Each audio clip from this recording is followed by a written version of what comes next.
the attorney for the developer will have to create an association as part of the development process. In other words, you cannot, well, let's separate them out into condominiums and homeowner associations. You can't create a condominium project without creating a condominium association to manage the common part, the common elements of the project.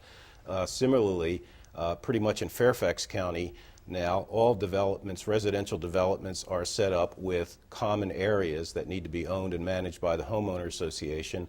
Homeowner associations also engage in architectural control, and there's sometimes amenities that they also have to run. So there has to be an entity set up at the time that the development is approved to take care of these things. So that the attorney, in terms of the attorney for the developer, will advise the developer on how to set that up, what the documents will say, and what rules initially the homeowners and their condominium unit owners are going to have to live by.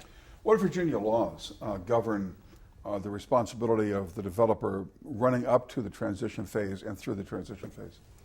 Well, again, it is a big division between condominiums and homeowner associations. In condominiums, there is a state law, the Virginia Condominium Act, that pretty heavily regulates how the project moves from developer control to owner control.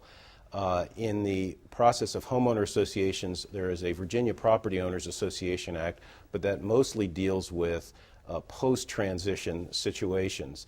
The actual development to transition situation is more governed in homeowner associations by the individual documents and the county site plan and proffers and bonding system that obligates the developer to complete certain amenities.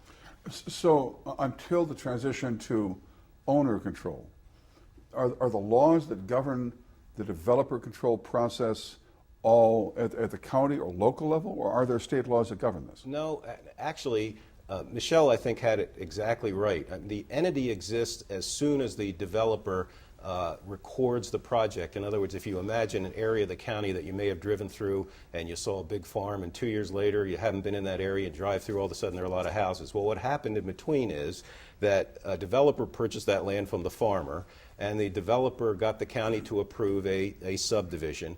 And when that subdivision was approved and recorded, at that point there actually was an entity created to manage the common part of it. Then a developer begins putting up houses, and as Michelle said, you get to the next phase when a house is actually conveyed to the first owner. At that point, it's not just the developer owning all the houses, there are other people involved.